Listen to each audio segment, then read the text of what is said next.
सुनिए, मुझे ना आपसे एक बात करनी है। बात तो मैंने भी तुमसे करनी है, लेकिन पहले तुम कहो। मैं ये सोच रही हूँ कि ये मास्टर बेड है ना, ये हम खाली कर देते हैं। अहमद और नौशी शादी के बाद यहाँ रहेंगे। दिमाग ठीक है तुम्हारा? तुम्हें पता है कि अहमद ने दूसरी शादी करने से इनकार कर दिया हुआ है। बल्कि उसने मुझे यह कहा है कि वो घर छोड़कर चला जाएगा, मगर दूसरी शादी नहीं करेगा। ठीक है, तो फिर मैं भी ये दुनिया छोड़ के चली जाऊंगी। आप बाप बेटा खुद ही फैसला कर लें।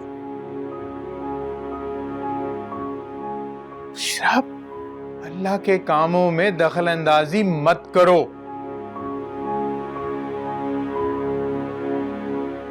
बड़ा नुकसान उठाओगी तुम।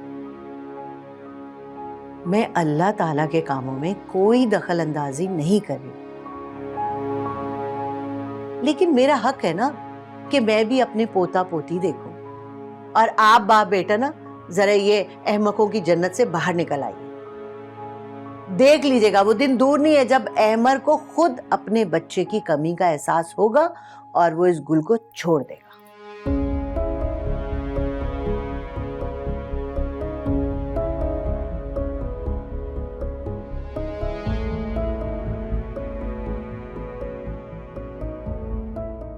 क्या? कैसे हुआ ये सब? कैसे हुआ? ये तो होना ही था।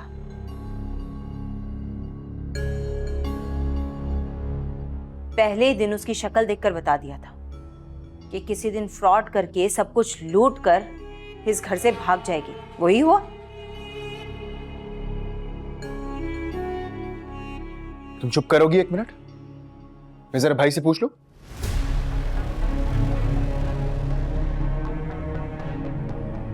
भाई, मुझे तफसील से बताएं क्या हुआ है। 6 महीने से वो एक क्लिनिक जा रही थी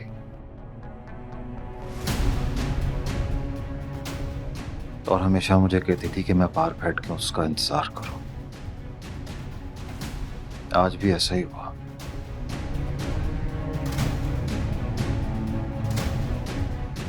लेकिन जब काफी देर हो गई तो मैं अंदर गया और वहां मुझे एक नर्स मिली जिसने मुझे ये बताया कि ये लड़की बहुत बड़ी फ्रॉड है। हर किसी के साथ ऐसे ही करती है।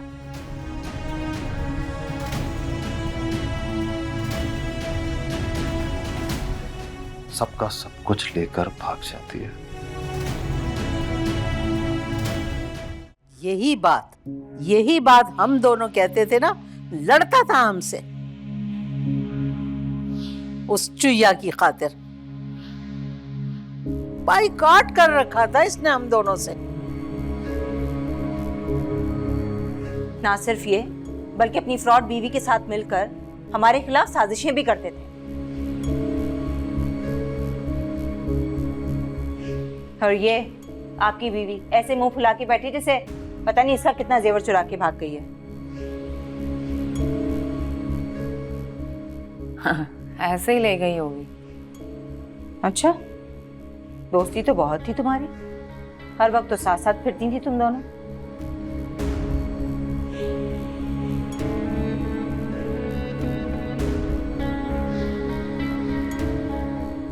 ये सब कुछ इस वजह से हुआ है कि हम आपस में लड़ते रहते हैं।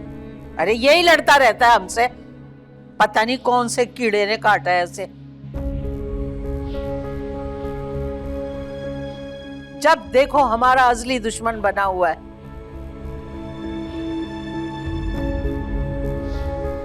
अब देखो कैसा मीसना बन के बैठा हुआ है। बस कर दो अम्मा, बस कर दो ताने देना।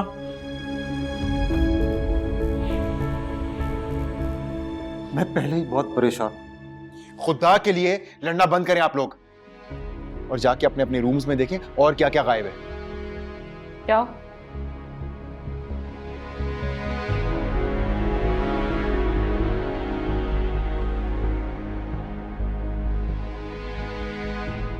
अरे नफीस, तूने तो हमारी लुटिया डुबो दी।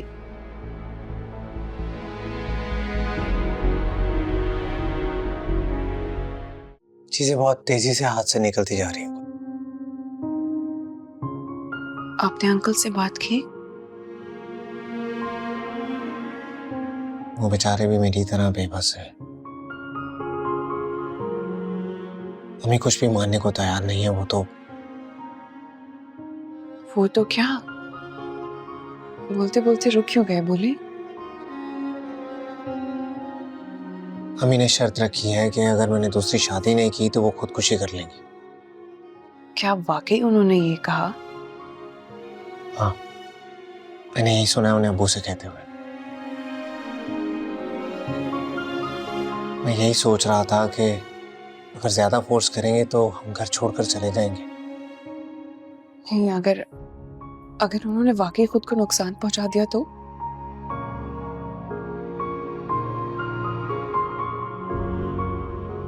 यही चीज मुझे अंदर से खा रही है गुल, क्योंकि अनजाने में मैं अपनी माँ को दुख देने का सबब बन रहा हूं।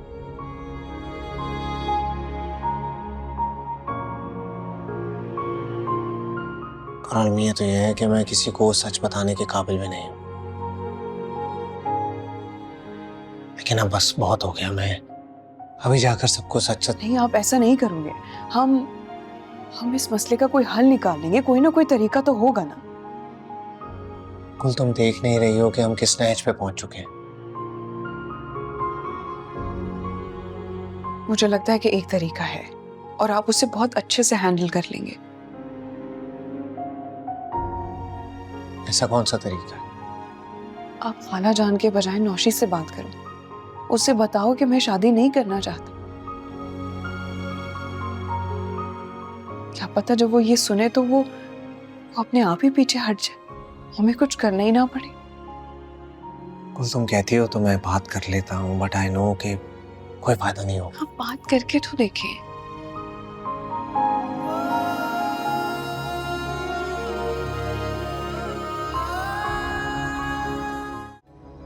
या अल्लाह, मेरा जेवर, मेरा जेवर।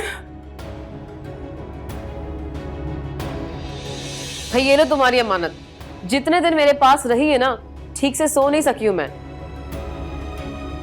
आज सोऊंगी सुकून से। तुम्हारा बहुत बहुत शुक्रिया पिंकी। पता है, तुम्हारी वजह से मैं शादी को बहुत इंजॉय कर पाई। वरना हर वक्त मुझे ये सोच लगी रहती कि सुरैया कहीं मेरा जेवर ना चुरा ले। तौबा है। वैसे कैसे कैसे लोग होते हैं ना, दूसरों के मालों पे नियत लगा के बैठे होते हैं। मैं तो जब सोचती हूँ ना इस बारे में, तभी दिल घबराने लग जाता है मेरा। सही बात है। खैर, तुम देख लो अच्छी तरह, पूरे है ना? क्या हो गया? कैसी बातें कर रही हो? पूरे ही होंगे, मुझे तुम पे एतबार है। और वैसे भी मैं एक एक नग गिनती हुई अच्छी थोड़ी लगूंगी। शुक्रिया कि तुमने मुझ पे भरोसा किया। वैसे फातिमा, अभी भी खतरा टला नहीं है। जब तक सुरैया जैसी बलाएं घर में मौजूद है ना, कभी भी किसी वक्त भी कुछ भी गायब हो सकता है। हाँ, तुम ठीक कह रही हो। मैं इन्हें दोबारा वापस रख देती हूँ। एक बार फिर से तुम्हारा बहुत शुक्रिया।